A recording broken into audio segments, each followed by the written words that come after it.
Hello' everyone, কি খবৰ সকলোৰে? আশা কৰোঁ সকলো ভালে আছে, মোৰো ভালেই। দুদিনমানৰ পৰা খালি খুব জ্বৰ হৈছিলে, আজিও অলপ কাহটো আছেই, কিন্তু হ'লেও বজাৰ নকৰিলেও নহয়, বিহু পালেহিয়ে। বজাৰ মানে কাপোৰৰ বজাৰ নহয় আৰু অলপমান খুচখুচীয়া বজাৰ কিবাকিবি ল'বলগীয়া আছে। আৰু এতিয়া মা মই ওলাইছোঁ, ৰেডি হৈ ল'লোঁ মই, আৰু ভাবিছোঁ বিহুৰ ভিডিঅ'টো একেটা ভ্লগতে কণ্টিনিউ ৰাখিম। 10টা বজাতে ওলাই আহিছোঁ, কাৰণ বিহুৰ সময় আপোনালোকে জানেই কেনেকুৱা এটা ভিৰ লাগি যায়। আৰু আজি ঈদ হয়, ঈদৰ দিনা মই শ্বুট কৰি আছিলোঁ, আৰু মোৰ ফ্ৰেণ্ড লিষ্টত বা মোৰ যিসকল ইছলামধৰ্মী ভিউৱাৰ্ছ আছে সকলোকে মোৰ ফালৰ পৰা দেৰিকৈ হ'লেও ঈদৰ শুভেচ্ছা জনালোঁ। আৰু আমি এতিয়া সোমালোঁ চাদৰ মেখেলা দোকানত।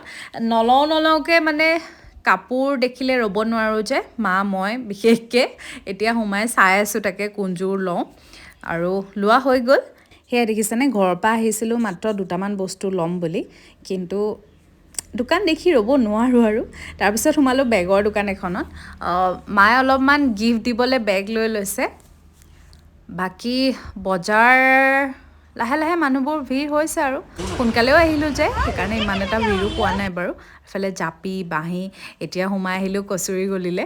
সেই খুচখুচীয়া বজাৰ কিছুমান আছে যে, তাকে ইয়াতে কৰি লওঁ বুলি ভাবিছোঁ, ইফালে নাযাওঁগৈ আৰু লৰালৰি জানেনে কিমান যে বস্তু কিনিবলগীয়া থাকে ন। আকৌ মায়ে এইফালে হেতা কেৰাহী এইবিলাক ল'লে। তাৰপিছত মই সোমালোঁ মিঠাই দোকানত, কাৰণ বা ঘৰত আছে, তাইলৈ খাবলৈ কিবা এটা লৈ যাওঁ ইয়াৰ পৰাই। এয়া পূৰা বজাৰ কৰি আছোঁ আৰু দুইজনীয়ে মিলি পেলাই। পাপাও মাজে মাজে গৈছে, কিন্তু আধাখিনি কৰা হ'ল, আৰু বাকী কৰি থাকিব লাগিব আৰু, হয় নাই? পাচলি বজাৰ কৰিব লাগিব। এতিয়া পাচলি বজাৰ শংকৰহলৰ ওচৰত ৰখিছোঁ, সেইবিলাক গাড়ীখন ভালেই হ'ল আমি সোনকালে ওলাই আহিলোঁ, নহ'লে আপোনাৰ পাৰ্কিঙৰ ইমান বেছি দিগদাৰ নহয়, গাড়ীটো য'ত ত'ত ৰখাবও নোৱাৰি, ইফালে পাৰ্কিঙো পাবলৈ দিগদাৰ। আৰু এতিয়া কেইটা বাজিছে?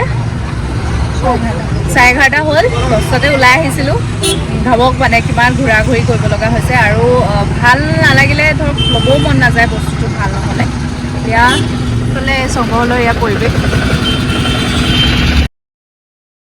এইফালে দেখিছেনে বেগ বেগ বেগ, চাৰিওফালে বেগ, তাৰ মাজতে মই গৈ আছোঁ। আৰু মোৰ পাৰ্টনাৰকেইটা আহি গ'ল, আৰু আপোনালোকক কৈছিলোঁ যে একেটা ভিডিঅ'তে কণ্টিনিউ ৰাখিম বুলি। এতিয়া আমি যাওঁ ভোগদৈ নদীৰ বাকৰিত। ৰ'ব গেটখন লগাই লৈছোঁ। হেৰি বৰ্তা আৰু পাপাই চাট বনাই আছে, হোৱাই নাই। আমি ভাবিলোঁ আগতীয়াকৈ যাওঁ, আগতীয়া মানে দেৰিয়ে হৈছে। আৰু আমাৰ এইখিনিত মই নৰওঁ, মই যাওঁ। আৰু কি বুলি কয়, চাট মানে বনাই হোৱাই নাই পাপাৰ, সেইকাৰণে কৈছোঁ নৰওঁ বুলি, আহি থাকিব। আৰু আমাৰ এইখিনিততো আহক আহক চাওঁগৈ, ব'লক এতিয়া নদীৰ পাৰলৈ যাওঁ। চাওক সেইটো জুম কৰাচোন, দেখাই দিয়ে আকৌ পানীটো পেলাই দিয়ে। সেয়া ৰ'ব ওচৰৰ পৰা দেখাম। মানে গৰুৰ লগতে মানুহকো ধুৱাই আপোনালোকক দেখাম। আৰু গাড়ী দেখিছেনে, লাইন লাইন পূৰা। মানে আচলতে কি হয়, টাউনৰ পৰা ওচৰো হয় যে আমাৰ গাঁওখন, সেইকাৰণে আমাৰ পৰম্পৰাটো কোৱা, আকৌ গৰু নিচিনাকে মানুহবোৰ ধৰি দাঙি দেখুৱাম অলপ পিছত। আৰু বাকী ধুনুৱে ল'লে জেতুকা, দেখুৱাই দিয়া। মুনুৰ নাই, মোৰো নাই, আজি ৰাতি ল'ব লাগিব। ধুনু বেছিয়ে আজি এডভান্স হ'ল। আৰু আজি 11টামান বজাৰ পৰা আকৌ মুকলি বিহু পতা হৈছে, আপোনালোকক সেয়াও দেখুৱাম।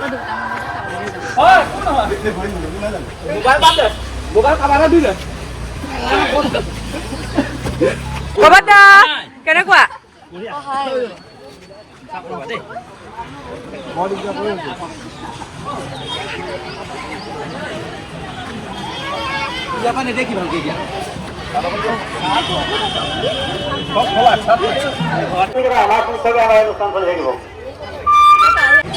প্ৰাণদীপ দা, বিহু শুভেচ্ছা থাকিলে। এই গৰু গা ধুই আহিছোঁ, এইকেইটা আহিছে আহিছে।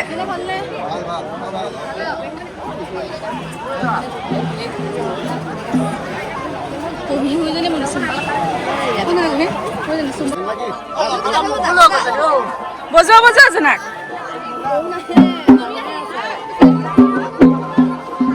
মানুহে ধুই আছেচোন।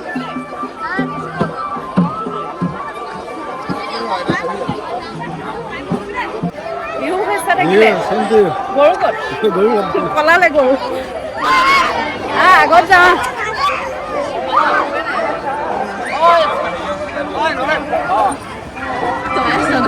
আমাৰ পাপা পোৱাহিলে গৰু একেই হ'ব।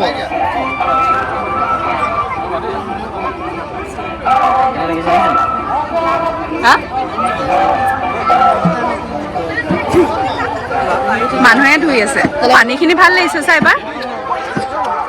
ভিডিঅ' বনাইছিলো সেইকাৰণে বহি আছে ভিডিঅ'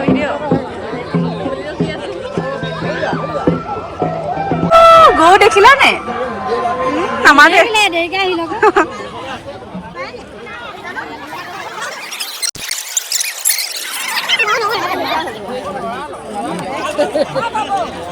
কৰি আছো। চাট হলাইছা? চাট লৈছে? কেনেকুৱা আপুনি কেইবছৰৰ পৰা আমাৰ ইয়ালৈ মানে চাবলৈ আহে গৰু গা ধোৱা? যেতিয়াৰ পৰা আৰম্ভ হৈছিল তেতিয়াৰ পৰা আহি আছো। হয়, এই ভোগদে পাৰলৈ আৰু অলপ পিছত মুকলি বিহু হ'ব, আহিব নিশ্চয়। আৰু আটাইতকৈ ভাল লাগে যে যিটো পৰম্পৰা হেৰাই গৈছে ধৰা সেই পৰম্পৰাটো এই অঞ্চলৰে ধৰি ৰাখিছে। সেইটো ডাঙৰ কথা। নদীৰ কাষত সেই যিটো পৰিৱেশ ভোগদৈ নদীৰ পাৰত আৰু এই অঞ্চলৰ বিখ্যাত বিহু গানো আছে ৰহিমলা বাই ন, সেই ভূপেন্দ্ৰ গীতত আছে ৰহিমলা। এই অঞ্চলৰ মহিলা আছিলে সেই ৰহিমলা ৰঙিলী আৰু পমিলি বুলি মনামাঝি গাঁও সেই বিখ্যাত গানটো ইয়াৰ সৃষ্টি হৈছিলে। আৰু ভাল লাগে যোৰহাটৰ এইখন ঠাইত আটাইতকৈ যিটো অসমীয়া পৰম্পৰা ধৰি ৰখাৰ যি সুন্দৰ প্ৰচেষ্টা সদায় ধৰি ৰাখক যে অনাগত দিনত আমাৰ নৱপ্ৰজন্মই এই প্ৰচেষ্টা গৰু বিহু কি, বিহু দিনা কেনেকৈ গৰু গা ধোৱা হয় নোৱা হয় সেইবোৰ শিকিব পাৰিব। ধন্যবাদ। এইফালে কিবা এটা কৈ দিয়া। আজি আমাৰ আজু ককাৰ দিনৰ পৰা এই ভোগদৈ ঘাটতে অসমীয়া পৰম্পৰা গৰু বিহুৰ দিনা সকলো ৰাইজে আহি পেলাই গৰু গা ধুৱায়। কিন্তু আজি প্ৰায় 20 বছৰমানৰ আগৰ পৰা আমাৰ এই স্থানীয় শংকৰদেৱ আমাৰ কলা মানে গৱেষণা সংগঠনটোৱে ইয়াত সামূহিকভাৱে একগোট কৰি যি গৰু ধোৱাৰ পৰম্পৰা এইটো ৰক্ষা কৰিছে। তেওঁলোকক এইটো কৃতজ্ঞতা জ্ঞাপন কৰিছে। লগতে আমি এই গৰু বিহুৰ দিনাখনিয়ে আমি আমাৰ হিন্দু ধৰ্মৰ সকলোতকৈ পবিত্ৰ আমি গৰুক গা ধুৱাই পেলাই আমি এই বিহুভাগ আৰম্ভ কৰোঁ। এয়া আমাৰ পৰম্পৰা।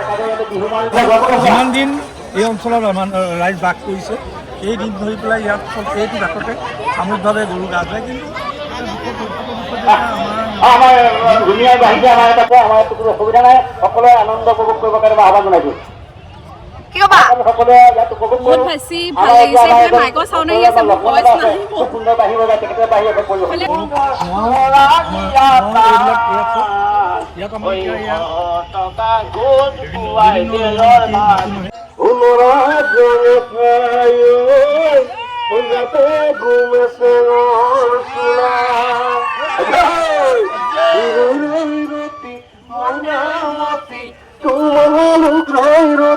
মইনামতি সদায় যাব পাৰো ৰতি মইনামতি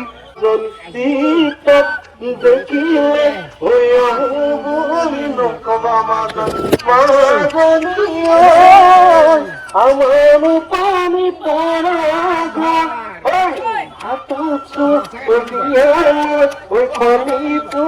থাকোতে মাজনী হাতত পানীটো কি থাকোতে মাজনী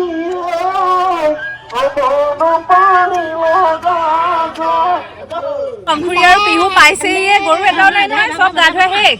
গম পাইছা নে? ফটো তুলিম। এইফালে নিকুবা, তনয়, আৰু এইফালে পৰিৱেশ খালী হ'লে মানুহ গ'ল। মুকলি বিহু আছে 11টা বজাৰ পৰা। নাচিব লাগিব। 2টা বজাৰ পৰা নেকি? মই ভাবিছো 11টা বজাৰ পৰা বুলি ভাবি আছো। মাইকত কি বুলি ক'লে? মাইকত কি বুলি ক'লে? 12টা বজাৰ পৰা হ'ব ধুনীয়াকে মুকলি বিহু। 2 বছৰ আগত আমাৰ ইয়াৰ পৰিৱেশটো চাব। মই ডেছক্ৰিপশ্যনত লিংকটো দি দিছোঁ। গৰু বিহু আমি চানিক লগ পাই গ'লো। আগতে আহিছানে আমাৰ ইয়াত গৰু বিহু চাবলৈ? যোৱাবাৰ পৰা আহিছোঁ, যোৱা বছৰ আহিছিলোঁ। কিন্তু যোৱা বছৰ প্ৰথম আহিছিলোঁ আৰু ইমান ভাল লাগে ইয়াৰ পৰিৱেশটো। মানে কি সকলো গাঁৱৰ ৰাইজ পৰম্পৰাগতভাৱে ৰখা হৈছে আৰু আজি প্ৰথম গম পালোঁ যে আজি 16 বছৰ হৈছে বুলি। এইটো এটা বহুত ডাঙৰ কথা। গাঁৱৰ ৰাইজে একেলগে মুকলি বিহু হ'ব। মুকলি বিহু 2টা বজাৰ পৰা। হয় আহিবা চাবলৈ। আহিম আৰু বিহু লগ আছিলোঁ, আপোনালোকলৈও থাকিলে। বাকী বহুত বছৰ মূৰত পাইছোঁ। হাই ছেকেণ্ডেৰী লগৰ দেই, ক্ৰিচেণ্টত আমি একেলগে পঢ়িছিলোঁ। একেটা ছেকশ্যনৰে আছিলে। তাৰ ভিডিঅ' চাই থাকোঁ, ভাল লাগে। ধন্যবাদ। এতিয়া তোমাৰ ভিডিঅ' চাম আৰু তুমি যে বনাইছা বুলি গম পাইছোঁ যেতিয়া। ঠিক আছে, ছাপোৰ্ট কৰিব তাইকো। ঠিক আছে দিয়া, ধন্যবাদ। 16 বছৰ হৈছে।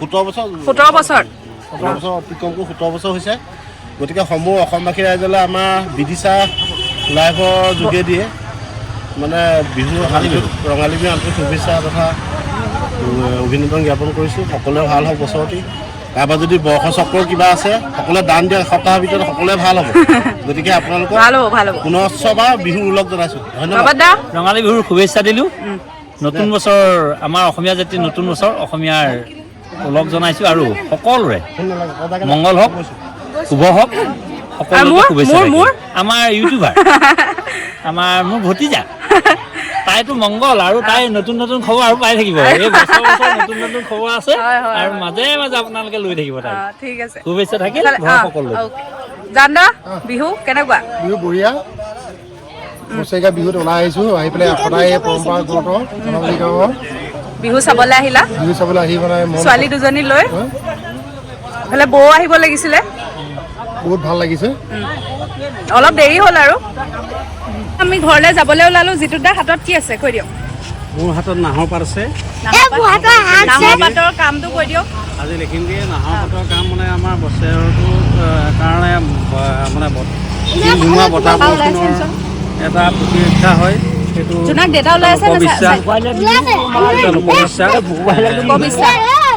এটা লোকবিশ্বাস আগতীয়াৰ পৰা এইটো চলি আহিছে নৱবৰ্ষৰ অসমবাসী ৰাইজক শুভেচ্ছা জনাইছোঁ মোৰ ফালৰ পৰা আৰু আমি এতিয়া ঘৰত গৈ গা পা ধুই আমাৰ বিহু জলপান খাম তাৰপিছতে আপোনাৰ ইজনে সৰুসকলে আমাৰ ডাঙৰসকলক সেৱা কৰে আজি গৰু বিহু গৰু গা ধুৱাই আহি আছোঁ আমি ঘৰলৈ তাৰপিছতে ইয়াৰ পৰা গৈ আমি এতিয়া গা পা ধুই আৰু জা জলপান খাই পেলাইনি তাৰপৰা আমাৰ নামঘৰৰ হুঁচৰি দিব আমি তালৈ যাম সকলোটো আজি প্ৰথম গতিকে মোৰ ফালৰ পৰা সকলোকে ধন্যবাদ থাকিল ধন্যবাদ ব'লক আমি এইফালে জোনাকে খুব চিঞৰি আছিলে ৰঞ্জন দাই জোকাই আছিলে জোনাকক সেয়া মানুহ কমিলে আৰু আকৌ 2টা বজাত আমি চব ওলাব লাগিব বিহু চাবলৈ আৰু এইখিনিতে ভিডিঅ'টো এণ্ড কৰিছোঁ কালিলৈ আকৌ নতুনকৈ মুনুৱে কিবা এটা ক'ব আৰু মই নাচিম ফিল্ডত আজি মুনুৱে ফিল্ডত ধুনীয়াকৈ নাচিব আমি চাব লাগিব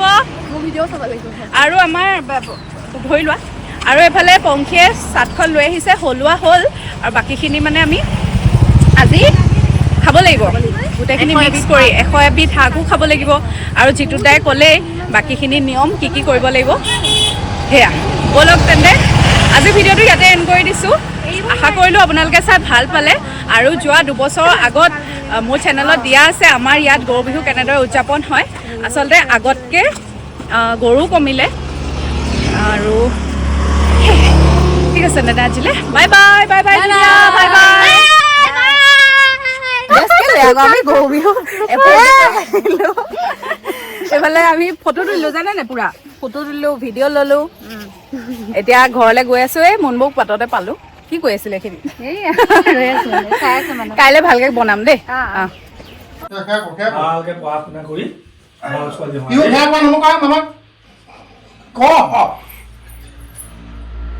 তোৰ যাতে খুব সোনকালে ভাল হৈ যাব দেই